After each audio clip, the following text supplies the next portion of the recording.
right, starting with the front of the machine, we're going to want to look at our feeder chain. We're going to make sure that our chain links are tight and no slop there. We're also going to check on our slats, make sure they're not wore too much.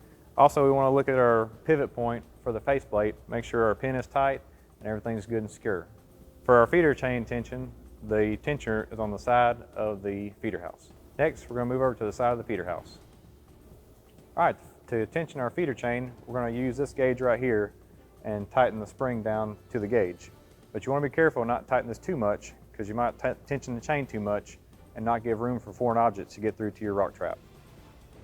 Zach talked to us about properly tensioning our feeder house chain over here. We're going to mention some other key points in this area that we need to hit on.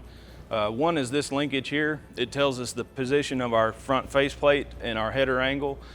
This area tends to build up with crop material when harvesting, and so we want to make sure that this linkage is not damaged, hasn't come undone.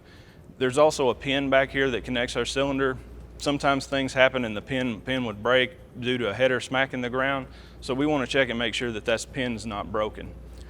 While we're connecting our header, we also want to make sure that this header latch is adjusted properly. It can fit one header great, and we change heads to a different crop and now it fits loose, and we run the risk of the header falling off the machine.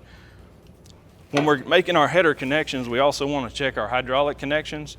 We want to make sure that this is free of dirt and debris before we plug it in so we don't push that dirt into the couplers. By the same token, when we hook up our header electrical connections, if there's dirt in here, when we can make that connection, then we risk pushing these pins back. It makes a poor connection and robs us of header performance. Thanks, Mike.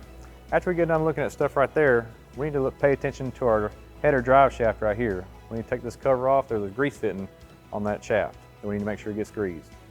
Once we get done with that, we need to make sure that we dump this rock trap every day to get all the debris out of there for the next day's crop. After we get done with that, we want to take a peek underneath to look at our feeder house seal and make sure it's in good shape so we're not dumping grain on the ground. All right, so now that we're done underneath, we're going to drop the feeder house down so we can look at some more features up top. All right, so up top, the 50 series combines features a beefier sprocket and beater drive. These also come with 2 grease fittings that we need to make sure get greased on a regular basis. Also, while we got this cover off, we want to make sure that the beater blades are in good shape and that our sprocket teeth and stripper plates are in good shape as well.